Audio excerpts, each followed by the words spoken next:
अभी टीकाकरण का काम, वैक्सीनेशन, क्योंकि एक बड़ी चुनौती है।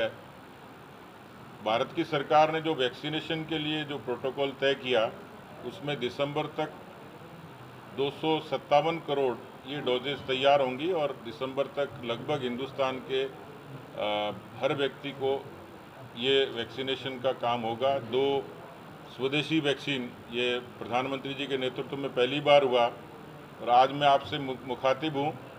दुनिया के तमाम देशों की इतनी आबादी भी नहीं होगी जितने हमने वैक्सीन लगा दी। आज की तारीख में लगभग 27 करोड़ वैक्सीनेशन भारत में हुआ है। वो स्वदेशी 2 वैक्सीन के अलावा 5 और ऐसी कंपनियां जो वैक्सीन बनाती है, उनको लाइसेंस दिया है। वैक्सीनेशन का प्रोडक्शन, उनका वैक्सीन शुरू हो गई। तीसरी स्पुतनिक है जिसका देश में आगमन हो गया। तो कुल मिलाकर वैक्सीन के नाम पे इस देश में कोरोना के नाम पर जो नकारात्मक राजनीति कांग्रेस पार्टी ने की, ये दुर्भाग्यपूर्ण है कि वो इस कोरोना के कालखंड में इस तरीके से एक्ट कर रहे थे जैसे देश के खिलाफ कोई बात कर रहे हों। कोरोना की लड़ाई सबको मिलकर लड़नी थी। प्रधानमंत्री जी ने सहकारी संघवाद के उस नारे को, उस भावना को, उस उदात्त भावना को समाहित करते हुए सभी प्रदेशों के साथ में निरपेक्ष तरीके से काम करने की कोशिश की। दुर्भाग्य है कि कांग्रेस का कोई नेता न ज़मीन पे था।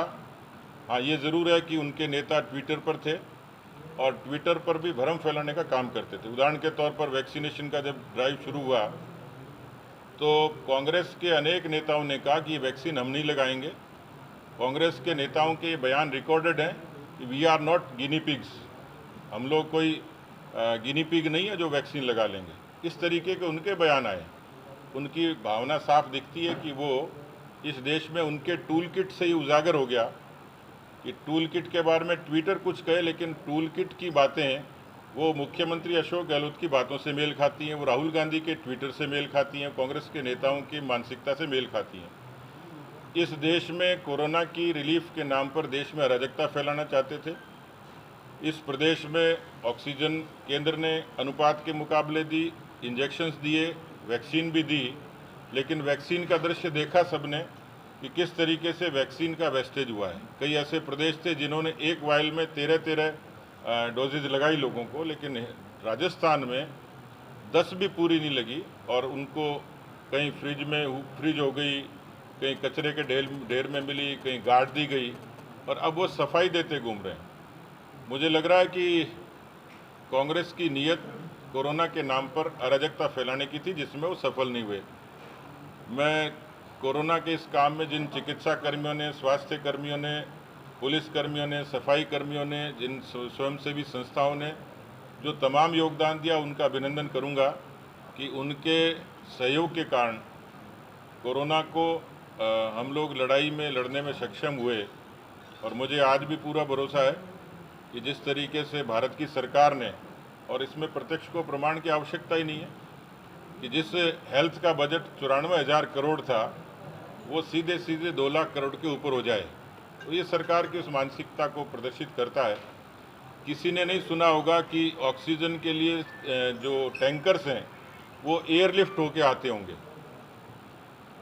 1800 बार विदेशों से भी टैंकर्स एयरलिफ्ट हुए हैं। 443 ट्रेन ये इसका ऑक्सीजन के ट्रांसपोर्टेशन में उपयोग हुआ है। 900 मैट्रिक टन ऑक्सीजन उत्पादन होती थी, अब 9,000 मैट्रिक टन से ज़्यादा होती है। तो ये अपने आप में इस तरीके की एक वानगी है जिसमें केंद्र सरकार की प्रतिबद्धता दिखती है।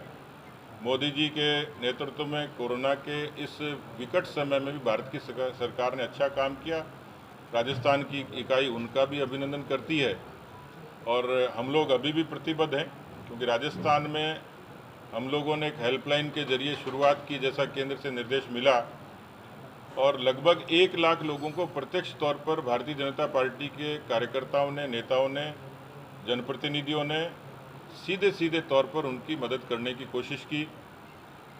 26,000 से भी ज़्यादा ब्लड यूनिट्स ये भारतीय जनता पार्टी के कार्यकर्ताओं ने एकत्रित किया और पीड़ितों को उपलब्ध कराया।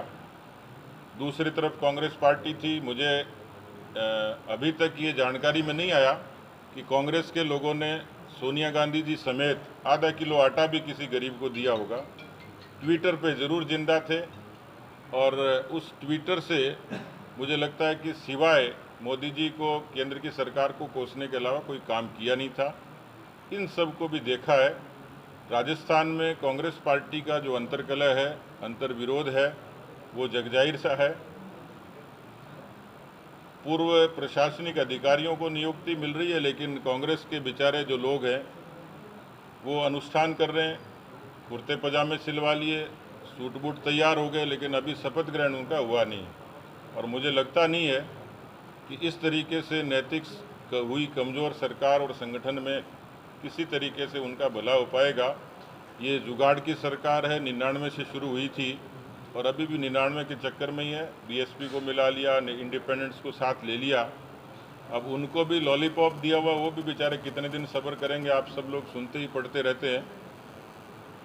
तो ये राजस्थान का दुर्भाग्य है, पहली बार ये दृश्य देखने को मिला कि इस तरीके की सरकार, ऐसी कमज़ोर सरकार के कारण विकास के काम ठप हैं, कोरोना का कुप्रबंधन हुआ। मुझे लगता है कि अपराधों की चर्चा करूं तो अजमेर भी अछूता नहीं है। राजस्थान में 8 लाख से भी ज़्यादा एफआईआर दर्ज होना, उसमें महिलाओं और दलितों के प्रति सर्वाधिक अपराध होना, ये अपने आप में राजस्थान सरकार की फेल्योर को उजागर करता है।